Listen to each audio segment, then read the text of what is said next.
Welcome to the class of Indian Contract Act 1872.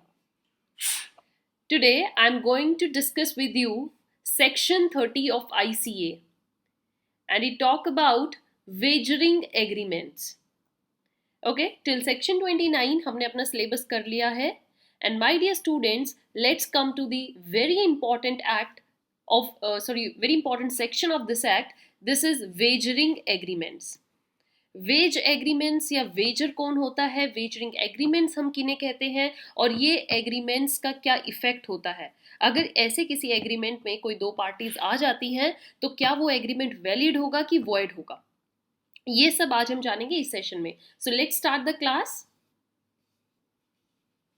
The very first in front of you is an agreement by way of Vaser.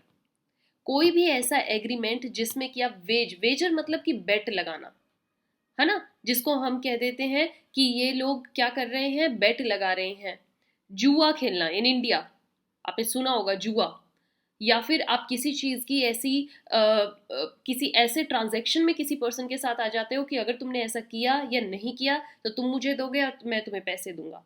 This is a kind of betting you are doing. And my dear student, up to certain level in India, wage agreements are completely void. So an agreement by way of wager is void. Void मतलब कि ऐसे agreements court में enforce नहीं किए जा सकते हैं. But हाँ, हम इनको immoral agreements नहीं कहते हैं. These are not kind of against the public policy. These are not of nature of immoral. अगर दो पार्टीज जो इस एग्रीमेंट में आ रही हैं मे बी दोनों का ही उसमें बेनिफिट हो, बट पब्लिक पॉलिसी के अगेंस्ट नहीं होते हैं, हाँ इनको हम कोर्ट में नहीं लेके जा सकते because they are void. The word wager, जो यहाँ पर वेजर बात की गई है, इट मीन्स अ बेट. बेट लगाना, शर्त लगाना है ना, शर्त लगाते हैं हम. And in a wagering agreement, two parties have opposite views regarding an uncertain event. Means जो event होने वाला है that is completely of uncertain nature. No one in the parties know about the result of that event. क्या होगा क्या नहीं, और दोनों अपने अपने फेवर का एक एक आंसर बोलते हैं. एक पर्सन बोलते हैं कि हाँ ये काम होगा, दूसरा पर्सन बोलता है नहीं होगा. तो पहले वाला कहता है कि अगर हो गया तो तुम मुझे पैसे दोगे, और दूसरा कहता है नहीं हुआ तो तुम मुझे देना. This is a kind of wagering. They are in a wager transaction. All right, and they stipulate that upon the determination of the event, कि जब एक इवेंट हो जाएगा किसी भी वे में, the parties shall either win or lose. है ना, एक पार्टी जीतेगी और एक हारेगी, यही होगा, कुछ ना कुछ तो होगा ही. From each other a certain sum of money and parties have no other interest in the event. या तो एक दूसरे वो किस चीज में इंटरेस्टेड होते हैं, in the amount of money, है ना. Both the parties wish for their side. वो विश करते हैं कि जो हम चाहते हैं वो हो, और वो हो गया तो हमें पैसा मिलेगा. One party will win and other party will lose, and they have no other interest in the event or in the subject matter except winning or losing a bet. सिर्फ वो शर्त जीतना और हारना ही उनका इंटरेस्ट है. Rather other than this they have no interest in the transaction. All right, let's understand this through a case. We have an example. For instance, A और B होता है, दो people हैं. They enter into a contract that if it rains today, कि अगर आज बारिश होती है suppose, then B will pay A rupees 1000. वो उसको B जो है A को 1000 रुपए देगा. और अगर if it doesn't rain today, बारिश नहीं होगी, then A will pay B rupees 1000. दोनों शर्त में आ जाते हैं. पब्लिक पॉलिसी का तो इसमें कोई लॉस नहीं है. This is not against any immorality.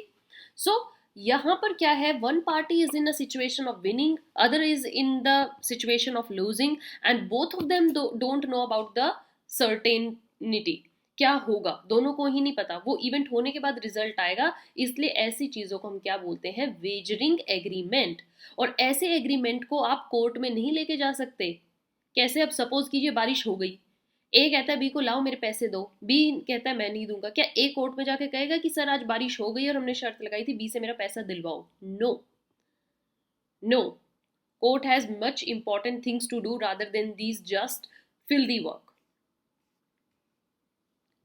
So further what it says that if either of the parties, कोई भी party may win but can not lose. अगर ऐसा हो कोई एग्रीमेंट जिसमें कि दोनों पार्टीज में से, सपोज ए और बी में से कोई ना कोई जीतेगा पर हारेगा कोई भी नहीं, या तो ए जीत सकता है या बी जीत सकता है बट हारेगा कोई भी नहीं, मतलब लॉस नहीं किसी को हो रहा है, it's just the winning thing, then my dear students it is not a wagering contract. वो वेजरिंग कॉन्ट्रैक्ट नहीं होता है। वेजरिंग कॉन्ट्रैक्ट हम वही बोलते हैं जिसमें एक पार्टी हारती है, lose, and other party wins, और one party have to pay certain things to the other, and then that agreement is wagering agreement, and that agreement is void, that contract is void. But if both the parties have the chances of winning and neither can lose, then that is not a wagering contract. Understood? So the essential characteristics, अगर अब आपसे कोई पूछे कि wagering agreement क्या क्या होता है या उसमें क्या क्या चीज़ें होनी ज़रूरी हैं, क्या एक पर्टिकुलर एग्रीमेंट को देखकर आप बता सकते हो कि वो वेजरिंग एग्रीमेंट है या नहीं है? उसके लिए you have to know certain features of wagering agreement that necessarily applies. So the very first in front of you can see uncertain event. सबसे जरूरी चीज वेजरिंग एग्रीमेंट में क्या होता है कि जिस मैटर या जिस इवेंट के ऊपर शर्त लगी है, बेट लगी है, वो इवेंट कंप्लीटली अनसर्टेन नेचर का है. Neither of the parties no about the result. So it says that such event generally is a future event होते हैं, बट पास्ट इवेंट भी हो सकते हैं जब parties are not aware of its result. Suppose कीजिए A और B हैं, they are friends, both have given their exams, and now A bet करता है कि B को कि if you score more than 95% I will give you ₹1000 and if you score less then you have to pay. तो past में event हो चुका है but result के लिए अब दोनों unaware हैं. Okay, they don't know about the result. So the time of the happening जो होगी वो भी नहीं हुई है. Then second feature wagering agreement का क्या होता है? म्यूचुअल चांसेस ऑफ गेन और लॉस. दोनों ही चांस हो सकते हैं पर पार्टी पे, वो जीत भी सकती है, वो हार भी सकती है. So there should be a chance of one party winning and the other losing on the determination of the event. जैसे ही रिजल्ट आएगा, ये इवेंट हैपन होगा, एक पार्टी जीतेगी और एक पार्टी हारेगी. ये एक सबसे बढ़िया फीचर है वेजरिंग का. Let's see this feature through a case. आप केस से समझेंगे कि हाँ ये फीचर क्यों इतना ज़रूरी है. In Brogden versus Marriott, A agrees to sell his cow to B for ₹500. A agree करता है कि मैं तुम्हें अपनी काउ बेचूंगा 500 में, if the cow gives 6 kg milk every day, but for ₹10 only if it fails to do so. अगर वो उसने 6 kg मिल्क एवरी डे नहीं दिया तो सिर्फ 10 रुपए की गाय. द काउ फेल्स, काउ हो गई है fail, but B will not succeed as the transaction though ostensibly a sale है, is in reality a wager. देखा जाए तो ये सेल हुई है, काउ बेची गई है एक पर्सन ने दूसरे को, बट उसने टर्म्स में क्या कर दिया है, एक वेजरिंग कर दी, बेट लगा दी है कि वैसे अगर उसने 6 kg अबव मिल्क दिया 500 की, लेस दिया तो ₹10 की. तो that is a kind of agreement जिसको आप कोर्ट में नहीं लेके जा सकते, अनएनफोर्सिएबल है, because there is an element of wagering. I hope you understood. Next case देखिए, in Diggle versus Higgs. Diggle versus Higgs में क्या होता है? Each one of the two parties in a walking match deposited £200 deposit करवाते हैं एक match में with the stake holder. Okay, with the condition that the loser would forfeit the amount of £200 paid by him. जो भी party हारेगी उसको उसके पैसे वापस नहीं मिलेंगे. The agreement, क्या ये wagering agreement हुआ है? The agreement was held to be a wagering one. क्यों? क्योंकि यहाँ पर एक पार्टी की पॉकेट से मनी जाएगी जो हारेगी, तो हारने वाली को भी लॉस हुआ है और जीतने वाली को उसके पैसे वापस मिल जाएंगे. So this is a wagering agreement. Now, the third feature of wagering agreement is neither party to have a control over the event. Event के result पर या event की happening पर किसी भी पार्टी का कोई भी जोर नहीं होगा.